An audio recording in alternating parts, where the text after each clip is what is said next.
This is Governor Bobber. I like good day, doctors. George Allen here. Good day, doctors. Hey, this is Governor Chris Christie from New Jersey. Good day, doctors. Go! You're watching Dr. Politics.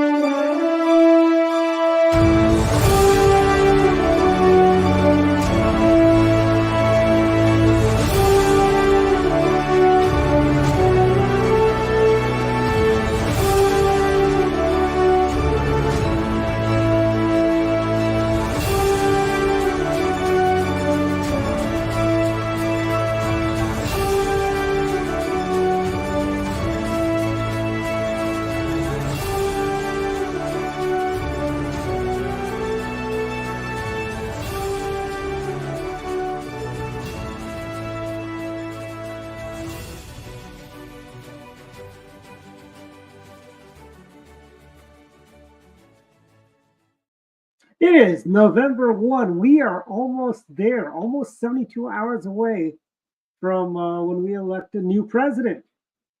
It's excitement. This kind of feels like almost like, a few days right before Christmas, where everyone's hustling and bustling and knocking on doors. Yesterday was Halloween. I have a great idea for 2 years from now. Republican children will be doing reverse Halloween. You'll get a candy and you'll give out a palm card to the houses when you hit the houses. I did my part with putting little Trump stickers on the candy bars yesterday. Unfortunately, we didn't get that many kids. I don't know if it's like it's a long walk from the curb to the house or my Hogan sign scared people off. I don't know what it was, but did not get that many kids. Did not get, or the fact that some of my neighbors didn't have their porch lights on, so maybe kids didn't think it was worth coming down for only a couple of houses with lights on. But we go through this every year, right, Dwight? As we talk about this, is that the trend has been down in this area for many, many years, and so we're just, my neighborhood, we, like I said before the show began, and we had two little ones. But I know that when I see the school bus and whatnot, there just are not a lot of kids left in my neighborhood. We've been here for 20 years, and the kids are grown. The kids we knew 20 years ago have grown up. They've moved on. Not a lot of young families come in, so it's just it's a different type of thing here. Now, I will say this though: a friend of mine who lives in Alaska. They had 400 last year. She didn't update to see what happened this year. So that's kind of an interesting thing. Where in Alaska? Is that like everyone that lives in the state of Alaska came to her house? When I lived in Brooklyn, there was a place, a 1 block long street that made a point every year of row houses of brownstones, and every year they would make a point of having lots of candy, and you'd go up and down, and as a result kids came from all over Brooklyn, and it was like they had full-size bars like these. Yeah, they had to close off the street in order to give out the candy. So I think that may be the move. People may be much more hip to where you can maximize the amount of candy, and then take advantage of that. I wonder if you don't have like a cluster, like townhouses or apartment, right. You can hit something, you can hit a lot of places in a shorter period of time, boom, boom, boom. You're not having to go, house, walk, because that takes time. Going through my neighborhood would take forever. And I always thought growing up, even though the houses were closer together, I think back then, that it just seemed like it took forever. See, Don, back in those days, kids today, I noticed this. They all go all the way down to the street, walk up the walk, right? Instead of going from my house, go, maybe I guess 100 feet or so or more on the grass to the neighbor's house. They go down, then they go back up. It's like it's adding time. In my days, we just went from door to door to door. We didn't go back to the street. It's like, unless there was a fence or something, but there's no reason, go to going. Wouldn't you stick to the sidewalk though? They might get upset if you're not on the sidewalk. I mean, back in those days, we didn't care if kids walked on our grass and stuff like that. Yeah. Back in those days, Well, if your parents are are with you, they'll probably make you walk. No, but all the kids were doing it too. So but I just think kids might be lazier now, and they'd rather they probably like they got used to the COVID era trick or treating where they come in a car and you stand outside your house to give them the candy, and they just go to the next. Dwight, nothing good comes from a statement that begins with "kids today." I am 52 years old. I can say that now. I am 52, so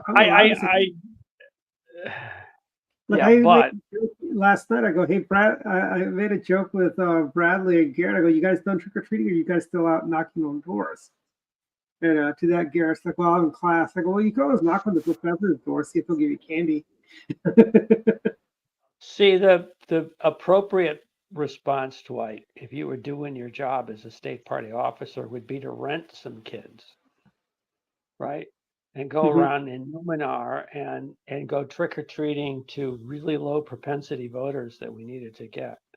And I'll take that, Reese's, but while I have you, let me But I did. By the way, I just broke one of my rules. Like irony and sarcasm in politics never work. I just don't. Anyway, I just want the record. Well, I tell you this: there was. I was not suggesting renting kids because the Harris. If there's a Harris Justice Department, that really could come back to haunt me. Child labor laws. So that's definitely not in the toolkit, right? Well, here's not renting kids. Well, I did find Republicans they were kind of thrilled to see my signs out front. They go, "You're very brave to put up those signs in Montgomery County." And I'm like, yeah, and I gave him my state party card. I go, hey, give me a call. We'd love to get you involved. So I mean, it's not bad, but I really like the idea of reverse. Like giving them, having the kids give the parents a palm card when they knock on the door. I like that idea, or a sample ballot, or a Republican sample ballot. I like that too. But enough about Halloween. I want to throw one more thing about Halloween though, about kids. So I participate on Nextdoor, and I'm connected to more than my neighborhood, connected to several of the surrounding neighborhoods. I did see at least a couple of reports, and there are probably more. I didn't read all through them, where people had put candy out because they weren't going to be there, and not only was the candy gone, but the complaint was that not only was the candy gone, was that the kids stole the bowl. Wow. And they were, so one woman was saying, it's like she had $50 worth of candy and in a bowl, and it was all gone by the time I got home. And she was. Hey, Don, Christmas is just right around the corner. The kid probably picked up a Christmas gift for mom. I got you this Tupperware. Yeah, even if our neighborhood had would go back to the old days of say 40, 50, 60 kids or whatever, if we had put a bowl out, they would just take the candy, little by little, but they wouldn't take the bowl. But there was a time, leaving where kids from outside when the kids we had before, they would bring their friends in. So it wasn't, our numbers went up for a while because the teenagers or the preteens or whatever, they had their friends coming over, and then they went with them into our neighborhood. So our numbers went up for a while. And then now that the kids are grown, it's virtually now next to nothing around here. And I do have a neighbor who's now, they're always early with this, but I didn't realize they were going to be this early. When I drove to the gym this morning, it's like their Christmas lights were up and on. And I'm like, okay. One holiday at a time. Just like you don't campaign for 2026 in 2024, you basically celebrate the holiday that's next. We should be putting up our poppies and doing our Veterans Day decoration now. Yeah, look, can they just wait like another 3 or 4 weeks, please? I know. But in Florida in September, the Macy's had their Christmas trees out. Which I was like, that's crazy. Why? It's so early. And it's Florida. It doesn't even feel like Christmas around Christmas time. Yeah, I mean well, we've known for retail, the holidays have just come earlier and earlier and earlier in retail. Yeah. So Pumpkin spice is showing up in July. What's up with that? It's if that I should be able to get my Shamrock shakes now. I know you're never going to give up on that Shamrock Shake thing. No, it's basically McDonald's war on people like mint. Now, if you go to LA Fitness Gym, they have this what's it called, Dyna Sculpt. They have the little cafe which they do protein shakes and stuff like that during the busy part of the day. One of the things they offer is a protein Shamrock Shake. Yeah. By the way, that's still better than what's the other Planet Fitness where they have pizza and bagels and stuff like that. But they can't call it a Shamrock Shake, can they? That's McDonald's. I don't think there's any, but I don't know that there's a trademark on that particularly. The Shamrock, I don't think you can trademark a name of a plant. Oh, I'm sure. But so you mean when? But Shamrock Shake would be separate. Maybe it's Shamrock, then they pause and say shake. Not Shamrock Shake. Or by the fact that they, maybe because they made it a protein shake or something like that, they can. It's a different thing. I don't know. Do they use real Shamrocks?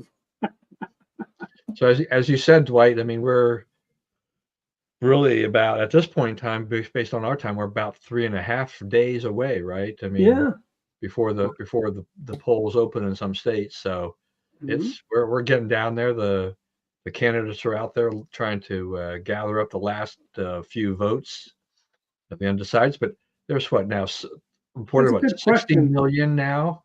Is it 60 million now have voted early, either by mail or in person? So that's a pretty fair number especially if we're expecting 160, 170 million, maybe based on the previous election to vote. So that's a lot of people have already the dice cast there. I still don't know how many votes they're really fighting for at this stage of the game. I think a lot. I think there's with some more early voting yet to go, and the mail-ins coming in. I think a lot of people have made their decision already as to who they're voting for. Yeah. Do you think the Democrats are trying to ambush Kamala's campaign? It just feels that way. I mean, the night she has her big speech at the ellipse, Joe Biden calls us all garbage. Yeah. And then you have today, was it today or yesterday, Mark Cuban goes on The View and says Trump doesn't like strong women around him. What about his daughter, first of all? And then he had Sarah Huckabee Sanders. Oh, Kellyanne Conway is smart. Yeah. And you had Nikki Haley. Right, who the Democrats all like. Yeah. Yeah, but he's not really using Haley the way he could, Yeah. But my point is, not having strong women around, that's like, and it's shocked that not even, and there's one alleged Republican on there, Vice President Pence's communications gal is on The View, and she didn't even say anything, I remember when Elizabeth Hasselbeck used to be on there, and she would actually push back against Whoopi's silliness, I guess that's why I think she got canned. Well, there's probably only so much of you can take of that, but thinking about the number of people who have voted already, I think we're all old enough to remember the 72-hour campaign. Yeah, we had one in 2012. That was the last time we could do it. 2012. So the idea was that the get out the vote effort would be confined to the last 72 hours. So that really was like, I guess it was actually Saturday. So Saturday, Sunday, Monday, and then election day, Tuesday. So it was really 96 hours. So here we are in a completely different world where so many votes are cast well in advance. It really is as everybody describes, a voting season. And it makes it kind of interesting as to figure out what you can say about the polling. If so many votes have already been cast, it really is kind of the numbers are really kind of set in stone. Right. I mean, I think the analysis that we see a lot of times right now too, right, is, especially on the mail-in, is based on how many ballots are being returned by party, but we don't know what that means for the vote. We don't know if people are actually going to vote the party line or they're going to cross over. You know, there's a lot there. I mean, pollsters really don't know. You know, it's much harder to gauge as a result of this. This is going to be an interesting election too, right? I mean, I think maybe it will be tight. But it won't be a 2020 type of thing in terms of where we couldn't really vote, right? I mean, the normal way it was mail in and that type of thing. So, you know, think some parts of it are normal. I'm kind of curious too as to, you know, Republicans have not been great at you know, doing the early vote in the past, but apparently now this time around, you know, we've improved our numbers there. My question is did we pull them away from Tuesday to the early vote, or are we still going to get a surge on Tuesday as well, which will be helpful for our side? I think we had a lot of people that already voted. Like I voted during early voting. And from my understanding, I was talking to some of the people at various early voting sites around the state, and more people have been coming in, Republicans, and even independents in some parts of the state that were asking for the Republican ballot, sample ballots, or who to vote for, you know, which is a very good sign, you know. While you have in years past, early voting was predominantly you only saw Democrats during early voting in years past. And this is great that we're seeing more Republicans come out and vote. It's good it's a good sign. And I think I think it's going to be, I'm very optimistic. I think around between 10:30 and 11:30, we should know who the president is, frankly. I don't think we're going to have this endless election campaign, you know. And today, by the way, one thing I do want to say, I did see a funny Democrat on YouTube whining about how George Bush stole the 2004 election. Why is he not being locked up as an election denier? And 2004 election? 2004, yeah, they said that was stolen from John Kerry. Yeah. I mean, then again, Democrats think every time we win, it's a stolen election. They thought Nixon stole it in 72. Probably, you know, and we had what President Nixon. There was an interesting. I know a lot of people have following the financial markets. There was an interesting, and this is the betting market, commodities, futures market, whatever you want to do. And there was an interesting phenomenon in 2004 where it had showed up until the day of election that Bush would win, and then in the middle of the day, it completely flipped dramatically and showed that Kerry would win. And it stayed that way up until about 7 or 8 o'clock at night, and then the returns came in and it flipped back, and obviously reflected reality of that Bush was going to be reelected. But it's interesting. One of the takeaways from it. Now, I don't know if this is true. It's a great story, so I'll tell it. It's like people tell me. I don't know that it's good gospel information, that the after action that the basically the pollsters who were doing election day polls, what happened was that people were coming out, particularly men, and they were encountering young women who were handling the polling data. And they all said, oh, yeah, I voted for Kerry, when in fact they had voted for Bush. And it had dramatically skewed the results, or skewed it enough that they ended up getting the totals completely wrong. Yeah. And to piggyback on that, remember Bob Shrub? I don't know if he's still with us, but he was an old political veteran. He told Kerry in the afternoon, he says, let me be the first to congratulate you, Mr. President. And maybe it's based on what you just said or some other evidence, but it looked like Kerry was going to win. So that's what they thought.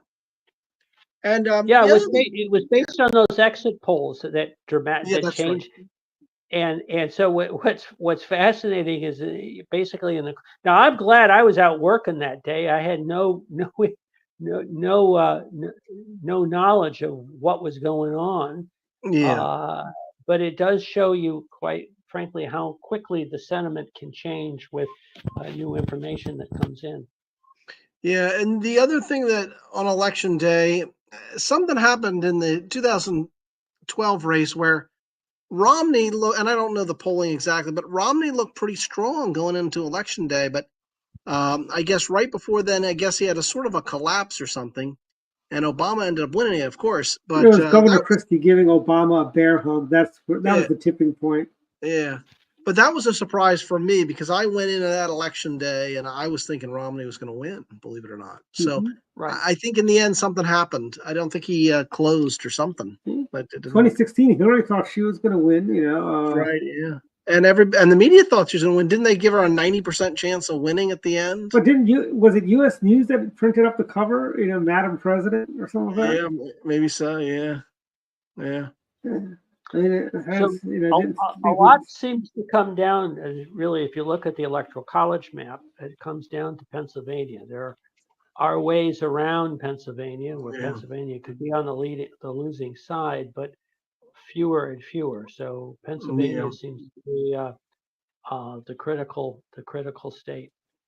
And I think there's a YouTuber named Nick something, I forget his name, Nick Johnson, I think is his name, from North Carolina. I'll get his exact name, but he's been going around to the battleground states, and he's been going into streets of Philadelphia, places like that, and he's been talking to regular people. It's not like if I were to go in, I'd just go find the Republicans and talk to them. He's actually talking to Republicans that are really Republicans, opposed to, or he's talking to independents who truly are. And he's actually getting a lot of people say that they're going to be voting for Donald Trump. I just saw earlier there was a Nate, what's his name? Nate, he's a YouTuber, Nate something or not. I can't think of his name. Silver? Yeah, I think so. He was interviewing an illegal immigrant who says, well, if she could vote, she'd vote for Trump, Oh, wow. And it's great that that stuff like that is happening. You're hearing people, but you're illegal. You're not allowed to vote. Forgive me, Dwight. I'm wary of those kind of anecdotal analysis. It is Nick Johnson. Like the journalists, who talk to the taxi cab driver and then coming in from the airport to get the lay of the land. Dave, you're in Virginia, so I kind of wanted to raise an interesting issue. I found, at least. So this week, of course, the Supreme Court ruled that some 1,400 voters who have been identified as not being American citizens were removed from the election rolls in Virginia. Lower courts had stopped the state from doing, the Commonwealth from doing it, but the Supreme Court allowed it to go forward. And and I've talked to Virginia Democrats who are kind of all, as I think we all know, were kind of outraged at how this could get done and last minute and whatever. But it struck me as being a particularly cruel position for them to be taking, because if you've identified these 1,400 people as not being eligible to vote, and they go ahead and vote because you've allowed them to continue on the rolls, you're actually putting them in some pretty substantial legal jeopardy, because they're not allowed to be here.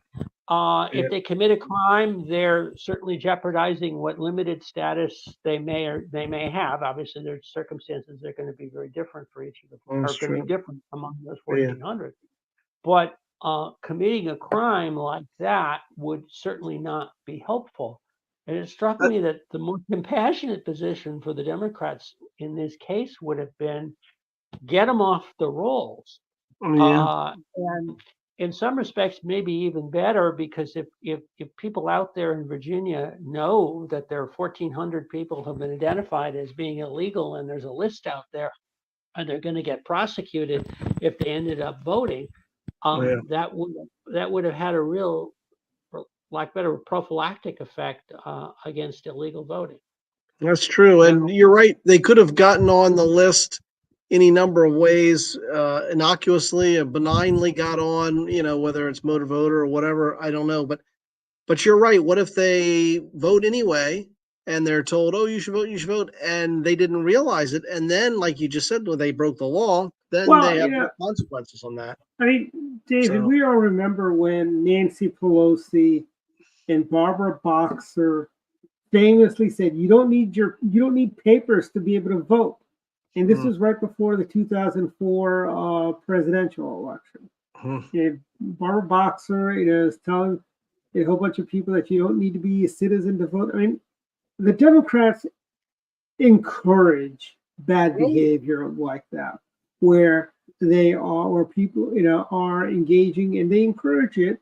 I mean, the fact that you got towns like College Park, Maryland, Tacoma Park, where they let illegal aliens vote in local elections, but how are you still have to register, so there's no designation that you can't vote in federal elections or elections for governor, because once you're in the rolls, one of those, and it's not like the town of Kensington where they have a different way of doing the, you got to be a resident and so on to vote. It's not done the same way Tacoma Park, College Park, and they do it, which is. By the way, I would be careful about referring to it as all illegal aliens. And to share a Montgomery County, this is a uniquely Montgomery County story. Many years ago, we did a voter registration effort in District 16 in Bethesda, and we had a list going door to door of people who were not registered to vote. And so that, the idea was, why weren't you registered? And sign, if they were Republican, obviously sign them up. And we did a pretty comprehensive effort going through the list. But the problem was they were all diplomats. I mean, I would say about 80% of the households. Now, there were some people who were like foreign workers who were working at NIH, but it was a substantial number of diplomats who are like, I'm not registering to vote. No, sorry, I represent whatever the hell the country is. Yeah, well, that's true. So, that's a good point. There are a whole bunch of people here who have a variety of statuses, at least in an upper income area like but that's really not the case in College Park or Tacoma Park. That's not really the case there. Although, there you have lots of students. You have lots of students because the American universities have cleaned up recruiting students from around the world to come, and obviously that becomes an issue. I'd like to say GW was ahead of the curve on that one.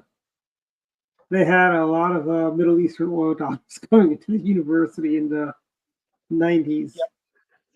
When we think of predictions, we can almost about this election. We can also almost do sort of sub predictions. For example, does Kamala lose Michigan because of the Arab American vote? For example, would that end up costing her, as some people suggest? So there are little ways inside this to start to think about. Or does she lose Pennsylvania because of Jewish vote? That's right. Yeah, that's right. And then same thing with Pennsylvania in terms of the fracking and her fracking flip-flop. And also Michigan because of the vehicle mandates, the EV vehicle. That's more, I think, going to hit her more is her EV mandates. Yeah. So you wonder about that. And I will say this in the case of Virginia, go back to Virginia. As Dwight knows, tonight we had a little impromptu sign waving rally in the corner, right across from Tyson's Corner, right up 123 and International Drive. We had about 40-something people, maybe 50 at one time waving Trump signs. And the response was really good. Just honk, honk, honk as people were going by. And I know this is anecdotal, but what struck me, so many black motorists would give us the thumbs up. And then the bus drivers, you'd have so many bus drivers, black bus drivers giving the honk. So I was struck by that, and again, it's anecdotal, but that's another problem for Kamala is the male vote, especially black male vote. How's she going to do on that? I have no doubt she'll win the majority of the black male vote, but whether it's going to be Obama-like, no, it's not going to be like Obama type performance. Just back also on the Virginia thing about the 1,600 people who are allowed to be struck from the rolls. My understanding is that they had answered no to the question on the motor voter, right? That they were citizens. Yeah. And the governor has said that, they can use same-day registration and affirm that they can vote, and they vote provisionally. So they're not going to be disenfranchised, right? I mean, the Democrats get all in the lather, but there is kind of a remedy for this. In that, and if it turns out that the information, they can show the proper information, their vote will count. So and they can fix that. You put your finger on a key point, which is the same day registration. And again, you don't get to vote completely. You get to vote provisionally, and a determination is made whether or not you are eligible. There really is no excuse for not cleaning the rolls up. That is, removing people who shouldn't be on the rolls. And somebody's been answering the phones over the last week for people who have concerns about the election. The number one complaint is I get calls or emails or texts from people who say, I got a sample ballot for 3 people in my house. They've never lived here, or they moved out 20 years ago.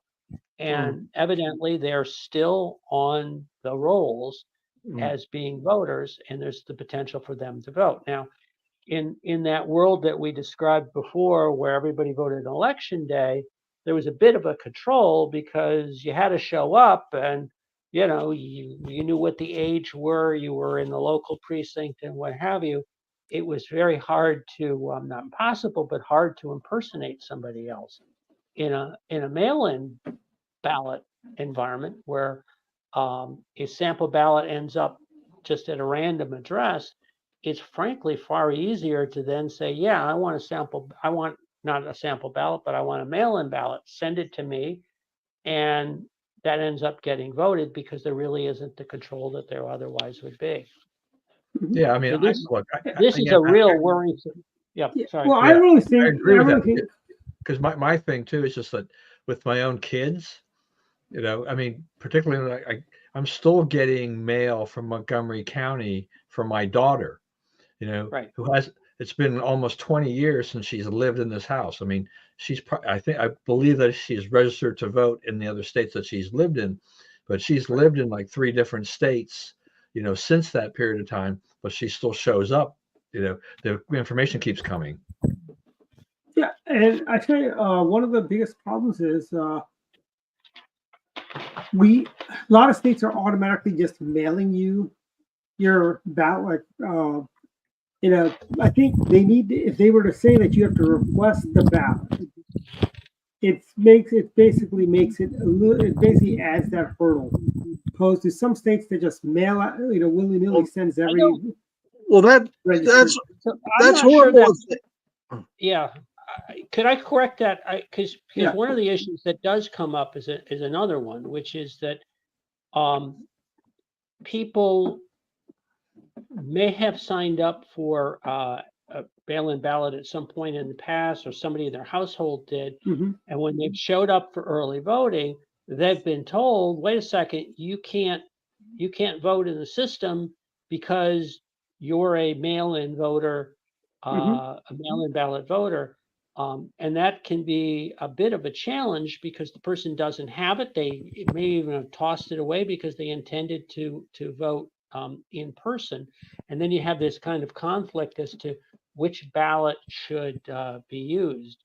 So I would be surprised. I mean, that becomes kind of a problem. I mean, it becomes an issue. Now in Maryland, there's an added complication, which is the first ballot received is determined to be the one that's valid. And so a voter who shows up on election day and is told, no, sorry, there was a mail-in ballot and they didn't know anything about it, they're out of luck. And that's something, quite frankly, we want the Board of Elections to do a better job of tracking because obviously there's a potential for fraud there. And I'm thinking really, why are we still doing? If you want a mail-in ballot, you can basically get an absentee ballot. Why is it that we have these people, we're allowing folks to basically just to do that? Well, basically we have in Maryland we have what, 10 days of early voting. Virginia has what, a month for early voting? 45 days. It's ridiculous. 45, yeah, more than, okay. You don't think, if you really can't get to the polls any of those days, you really, really don't have voting as a high priority. I think if you want an absentee ballot, you reach out, ask for that absentee ballot, and you get that absentee ballot. We are not in a pandemic anymore. We're not on lockdowns. Frankly, there is no reason why Maryland, Virginia, and there should be a state of the union where you can do a mail-in ballot right now, frankly, other than an absentee.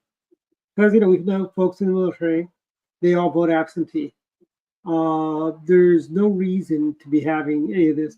This is just basically, I think the next step they're going to have, was it Oregon last spring? They were looking at the idea of voting on the internet, online voting for.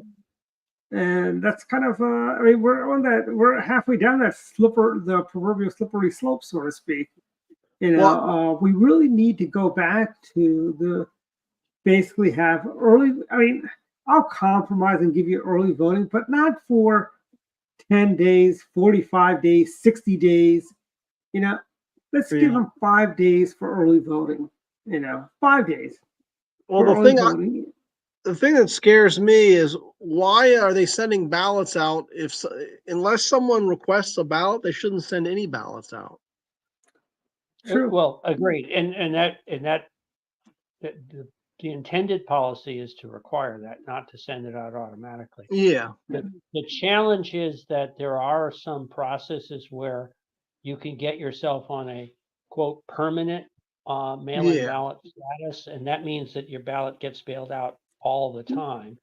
That, particularly if you don't clean up the voter rolls, is an opportunity for fraud, because if you've got people who are staying on the ballot, I was trying to lean back because I was trying to look for my son's sample ballot.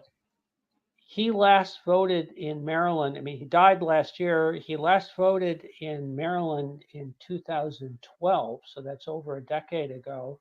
Voted for 10 years in Colorado, and yet is still on the system. And obviously, I have not asked to get his mail-in ballot, but he's still in the system as being able to vote. I wouldn't want to get that stuff cleaned up. And that's not unusual. It's a common phenomenon. And what's fascinating is going back to Don's point about staying at the same address. We've moved twice since he last voted, and because the Board of Election householded in the mailing are collective votes. If one person moved, showed up at DMV as moving, then everybody ended up moving.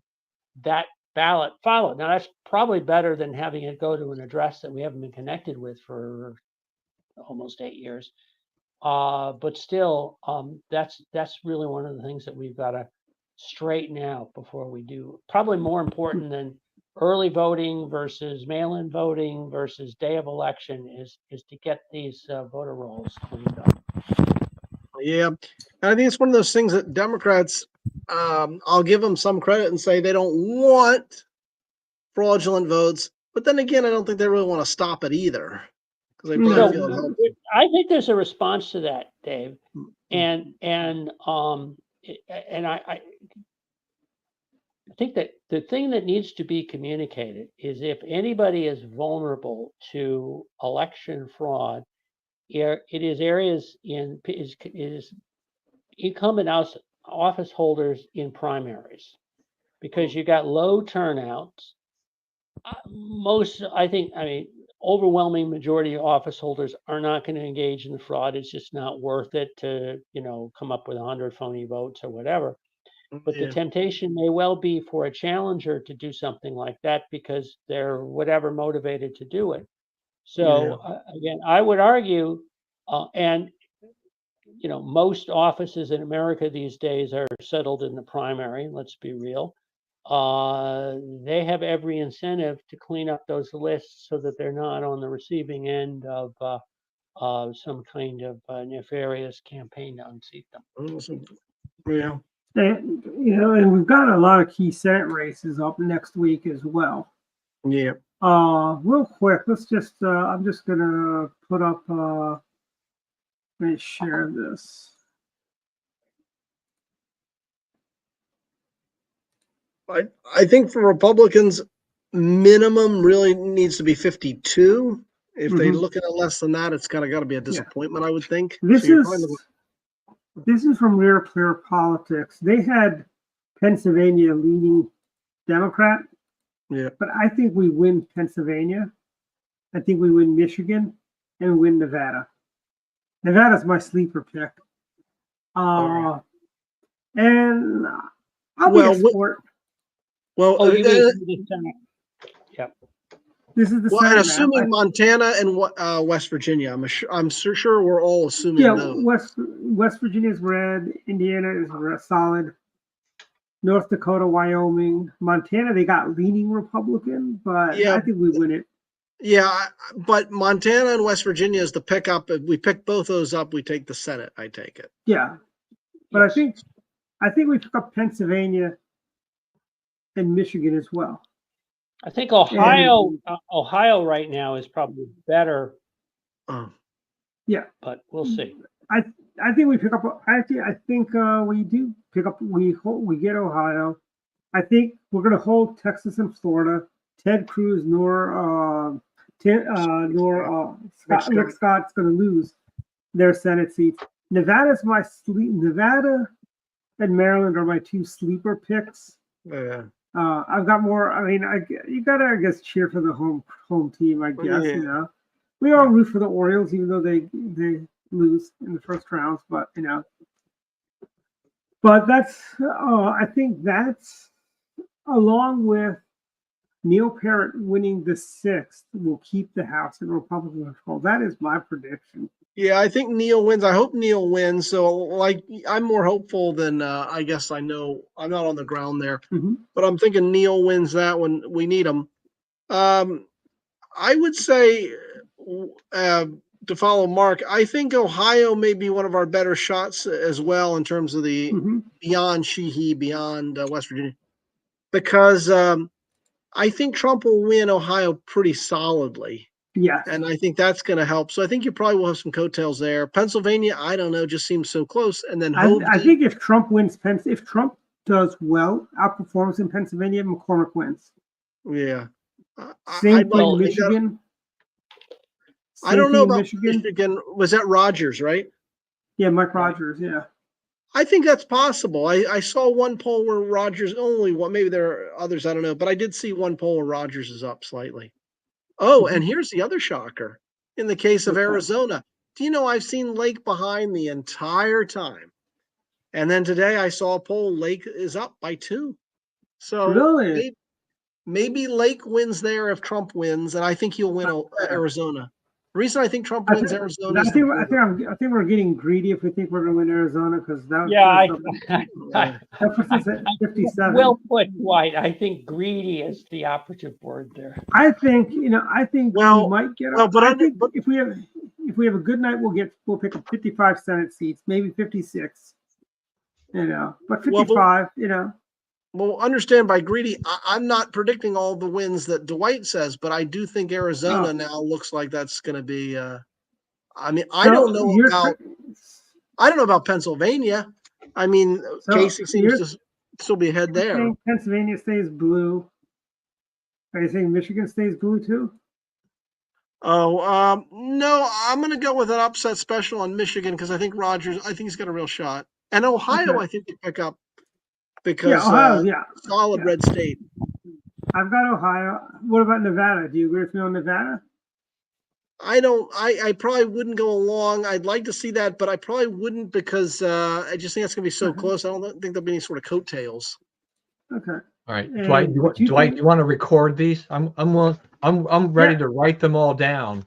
Yeah, these are Dave's picks. But I can go. I can Get a go through the screenshot. list person by person and state by some of the states. Sure. Okay, let's do this.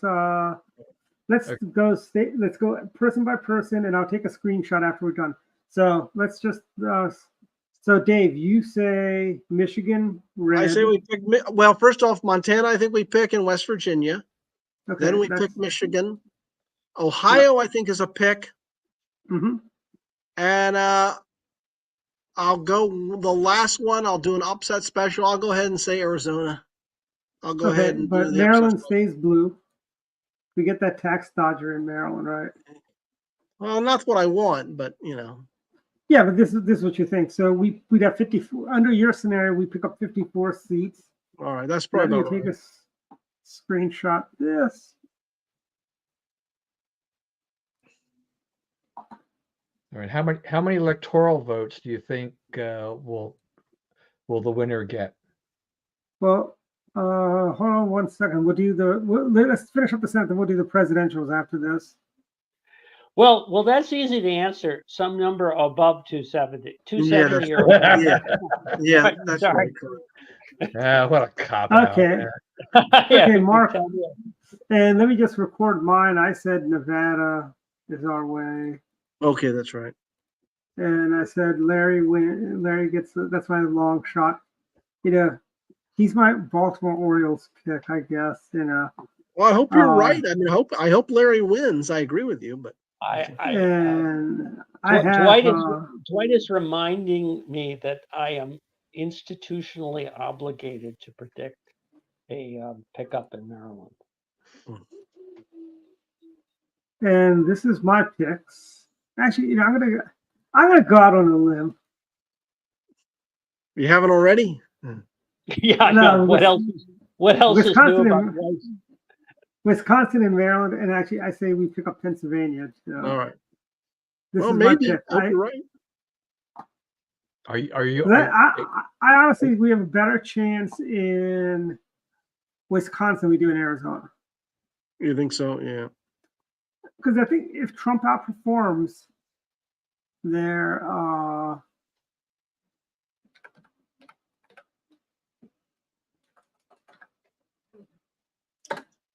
Okay, Mark. Okay, so we're doing Senate. Yeah, we're doing Senate. Our Republican pickups are West Virginia, of course, Montana, Ohio, and I'm institutionally obligated to say Maryland. Okay, what about Pennsylvania? Are you saying Pennsylvania stays blue? I'm going to stop there. So that gives. I think that gives us 52, right? Hold on. I'm saying three pickups, right? No. Yeah, you're I'm saying. Sorry. No, 4 pickups. Michigan, 4 pickups. West Virginia, Montana, Ohio, and Maryland. So that would be 53. Okay, so I'm making Wisconsin blue, Nevada blue also. Yeah, it's 53-47. Right. Okay.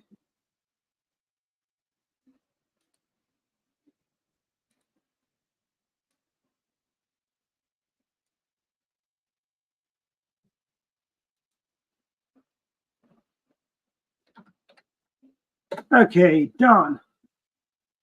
For the Senate, let's start with our Maryland. Maryland, I am not institutionally required to go with Hogan as much as I would like to. And also Brooks will win. So okay. Pennsylvania stays blue.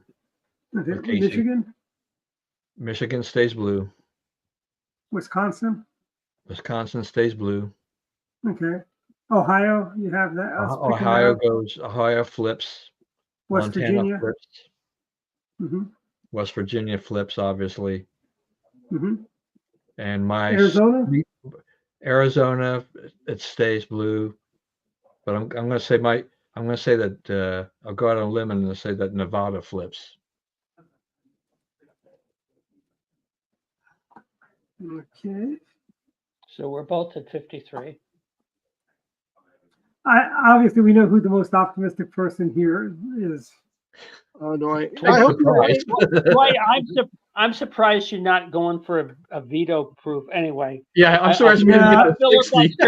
A filibuster at a total of 60, right? Okay, Yeah. now let's Just go wipe the to- map, right? Okay, here is the presidential map. This is what Real Clear Politics has it at right now. But they got a lot of toss-ups. I will go first. Pennsylvania, Michigan, North Carolina, Georgia, Arizona, and Nevada. I don't think we're going to win Wisconsin. Too many wine and cheese liberals there. And this is my sleeper pick, Virginia. You know, I probably will do that as well as a sleeper pick. Trump's coming to Virginia tomorrow. Yeah, wasn't he already there? I think he's better. He'll be in Salem, which is Southwest Virginia, basically not Southwest Virginia, but pretty far. So he's got a rally there, and I know it's anecdotal, but great response today in Tyson's. I thought I was really shocked. I mean, so many honk. I mean, it was really amazing. Okay, David. All right, I'll go on. That's my first upset special of the three blue walls. Oh, yeah. Okay, the blue wall.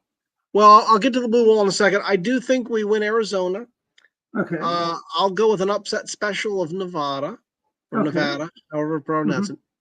And in the case of the blue wall, I'm just only going to go. I'm not going to be too greedy or optimistic. I'm going to say Pennsylvania we win, and Michigan and Wisconsin. I'll say stay blue, but I think we win the Pennsylvania. I think we win Georgia and North Carolina. Okay, we win under your map. We still win at 300. What do we get up to? 300 versus 228, 238. All right, I think mine is pretty cool. Like I said, I think in Michigan, Wisconsin we still win, but I'll say it probably stays blue. But I think Pennsylvania, Trump wins. I think the spirit of Butler will still be strong. He's worked it hard. We have a registration advantage there, apparently, from what I've heard. So I think we win. Yes, that is a huge. We haven't talked about it, but that's a huge variable. Okay, Mark. Mark. So I would agree with that, with the exception of Virginia. Yeah. Okay. Pull Virginia out. Okay, we still win 287 to 251.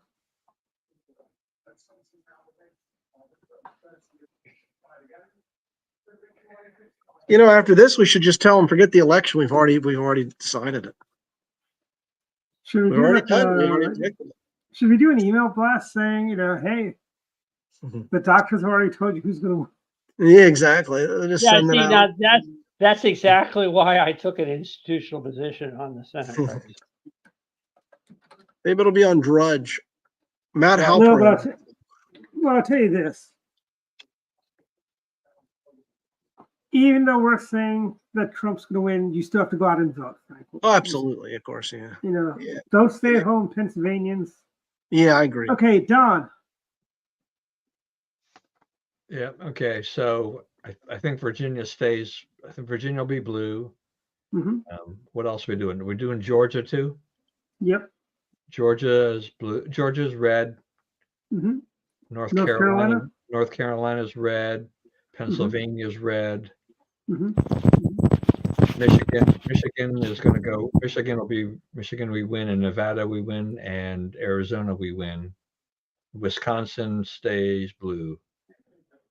There you go, 302. Yeah.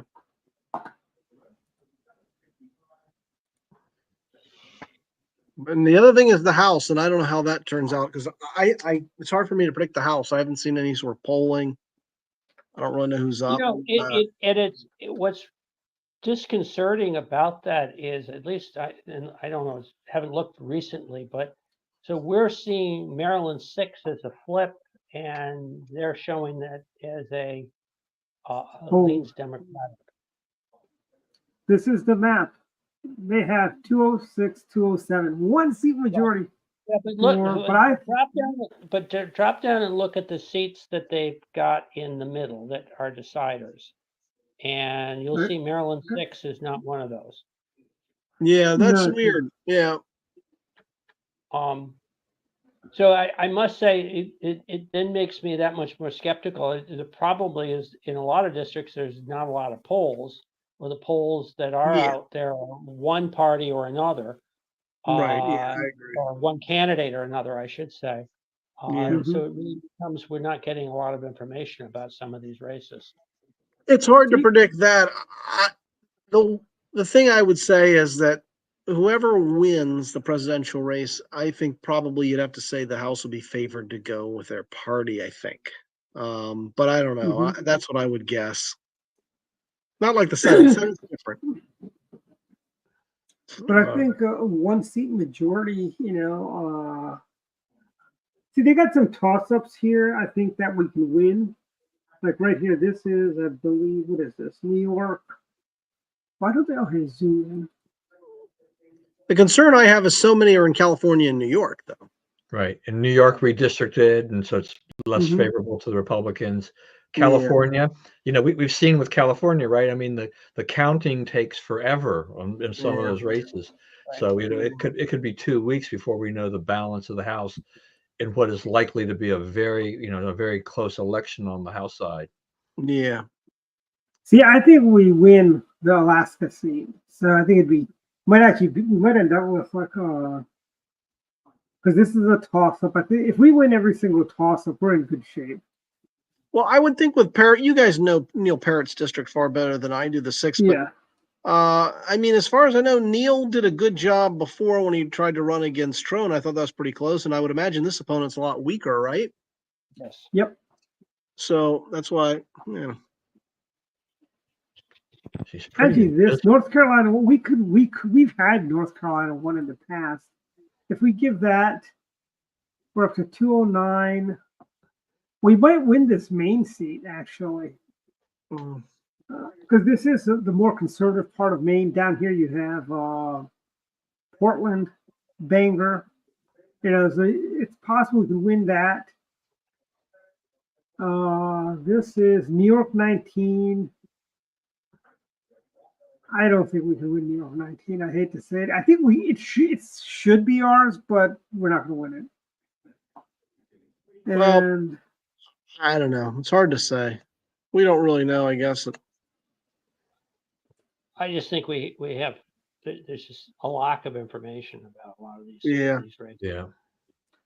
But I would just say at the end of the day, I think we're still going to have a lead. I think we're going to keep the House at the end of the day.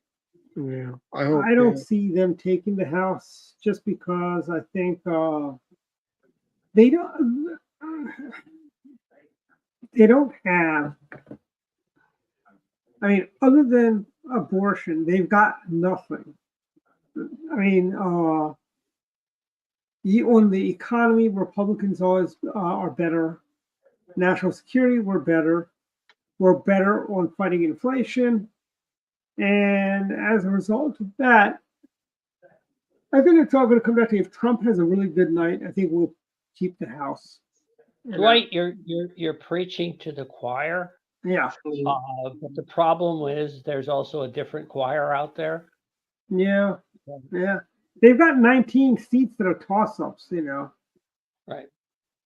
Actually, let me reset the map. They actually have more than that. They have 22 toss-ups. So it's anybody's game, It's like it's anybody's game. You could have a Hail Mary, This is the one district in Georgia that baffles me. Georgia 2. This, by all indications, should be a red district. I know this district. This is like Southwest Georgia, borders Alabama. There's no reason why they should have a Democrat sitting there. But what I would love is we would pick up Maryland 4, Lawyer's district with Michelle Talkington. Yeah. I know. You know who did the last Republican to almost win District 4? You know who that was? Larry Hogan. Wasn't his father a congressman from District 4? Yes. Certainly. No, he was Different district. Yeah. Oh, different district. He was. It was different at different time. I mean, it was a different redistricting. Yeah. But I met Michelle. That's when we only had like 8 seats in the House, I think. 7 seats in the House. Yeah. Well, we'll see what happens. But I Dwight, feel good about we're coming up at 8 o'clock. Oh, that's right. We're at final thoughts. We've got our predictions. Next week's show will be a fun show going over. Well, I hopefully think we'll won't be very crying. happy. We'll be very happy next week. I hope And so. the way I tell people, look, even if we don't, win the presidency, it's not game over. Frankly, it is not game over. We need, As long as we have the Senate. yeah, I think we're gonna have the Senate, so it's not gonna be game over. Yeah. By a long shot, frankly. Yeah. Well, I would encourage everybody to get out and vote. Yeah, if you haven't voted already, just go out and vote next Tuesday. Polls open at 7 a.m. They're open to 8 o'clock in Maryland. In Virginia, I think you guys open at 6 and close at 7, right? I think so, yeah. Because last time I did a poll in Virginia was 2007. I was over at your old high school, Langley High School. I was at McLean, but yeah. I don't know. I think you're right. I was at McLean High School because Langley's off of Old Georgetown, right? Old Georgetown Pike. Yeah, this was off closer to downtown McLean. Yes, yeah, it's Davidson. You and Liz Cheney. Huh? So Liz You Cheney. and Liz Cheney. Was she in your class? No, but I remember her. She was a cheerleader. I still remember seeing her in her cheerleading outfit. But she grew up in McLean. That's what people don't seem to realize. They think of her as Wyoming. I know she grew up in McLean. She's not Wyoming. And in fact, a lot of her funding came from Northern Virginia and McLean. Mm-hmm. Dwight, I got to drop off. Yeah, we're at final thoughts. Give us your final thoughts real quick and jump off. Get out and vote, and especially if you're in District 6 and you can get away with it, vote. I didn't say that. I have to take a more institutional position on voting correctly. Sorry. There you go. David, final thoughts. Well, I'll be ready to vote tomorrow. I'm going to a rally in Virginia. I'm not going to the Trump rally. That's too far. But my Substack. Yeah, check my Substack, davidshepard.substack.com. I've been publishing more and getting more and more followers, so I'll just keep it up. And if you subscribe, it only encourages me. So keep it up. But otherwise, I'm still hopeful about Tuesday. So cautiously optimistic. Anyway, that's it. Don, final thoughts. Final thoughts. We spoke briefly or alluded briefly about just the whole kind of EV mandates and stuff like that. Ford announced today or yesterday that they are going to suspend the production of the F-150 Lightning truck. Something that they had put out with great fanfare, but then they lost a ton of money for every sale. So they're idling the factory from like mid-November to early January. We're just seeing a lot of these automakers that are forced to kind of rejigger themselves that the EV sales just have not worked out at all for them. So that's, and yet we have Kamala and Joe and everybody else they have pushed all these things on us, but nobody wants to buy these expensive vehicles. So it's, we'll wait and see, what comes past the election here. But I'm also going to be very curious as to how much effect, Elon will have on this campaign in the end, and whether or not Trump actually puts him in charge of doing anything with the government. I mean, you're not going to be able to just go and cut the budget like, right away, like they're talking about, but it would be encouraging to see some business people get in there and start saying, let's go into that swamp and let's start kind of reforming government and make it a little bit more efficient. It's been a dream for a long time. Maybe someday maybe under this Trump administration this time around, we'll actually get some more substantive action on that. And then finally, congratulations to the Dodgers on winning the World Series. That's right. Yeah, I thought they were going to win in 6. They took 5. They could have won it in 4, I guess, but they threw in that bullpen game, which was just throwing in there. They didn't want the New Yorkers to start riding outside. And the Yankees. I mean, I feel sorry for the Yankees fans because that 5th inning will probably go down in history as one of the worst innings, not in just World Series history, but in baseball history, in terms of how badly that got flubbed. That should never ever have occurred, and gave the Dodgers life. And I'm not sure the Dodgers would have won that game without that inning. See, Don, it's like the parachuter in the '86 World Series, Mets, Red Sox, '87, Mets, Red Sox, and the Mets were behind, and the guy parachuted into Shea, and that kind of rallied the Mets to win. But I mean, it couldn't have happened to a nicer team. Yeah. Also, that fan who interfered with Mookie Betts on that catch in Yankee Stadium, you're an idiot. You're just a complete That's idiot. karmic payback. That is karmic payback. I don't know. I don't know what you think you're really going to accomplish by doing that. I know, but look at the umpires. Remember when the Orioles were playing and the Yankees had that kid who Mark. He interfered, grabbed the ball out of the glove, and the Orioles lost and didn't go to the World Series. But yeah, so karmic payback, New York Yankees. Yeah, and I will say that because the teams I like, are like the Nationals and the Rangers because they used to be the Senators. I like the Dodgers. My cousin, he grew up in LA, and so when I was younger, I thought, okay, that sounds like a cool team to root for. And the Braves under Bobby Cox always kind of won my heart. And with some of the great players.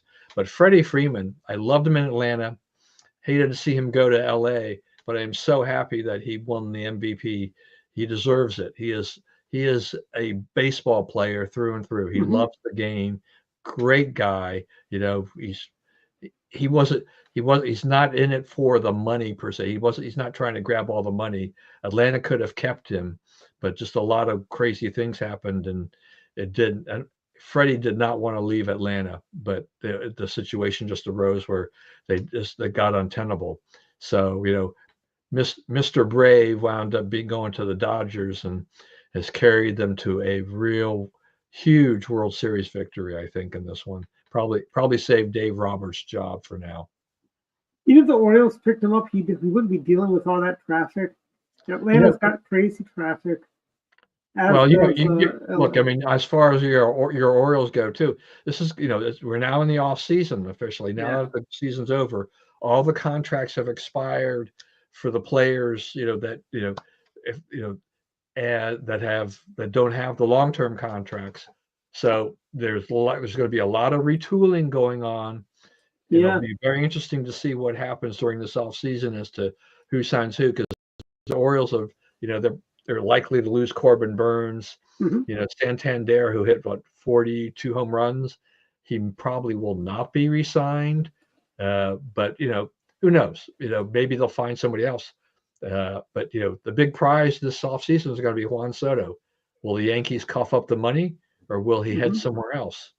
Well, the new Orioles ownership. Hopefully, they'll open up their checkbooks and start buying. Yeah, I mean, right? He's got the money, right? And he's what? Is that's not Cam. Peter Angelo's had the money too. Yeah, I mean, is he 75? So I mean, he wants to win. So I think that'll be nice if they can put they were a decent team this year, but they just kind of ran out of gas. They've got some holes to fill, and maybe under the new ownership they will figure that out and figure out where those deficiencies were, and have a team that will actually carry them into the playoffs and through the playoffs. We shall see. So that's it. Back to you, Dwight. Okay, final thoughts. Very important. If you haven't voted yet, go vote Tuesday in Maryland. The polls are open for a good long time, from 7 to 8. So you have no excuse for not voting. Your employers have to give you time off to go vote. So go vote if you have not voted, and all you good people in District 6, come on out, vote for Neil Parrott. Let's send Neil to Washington. It's about time we sent an engineer to fix Washington, opposed to lawyers that we sent down there that seem to just make dream up new regulations. Let's have an engineer in the house to fix things.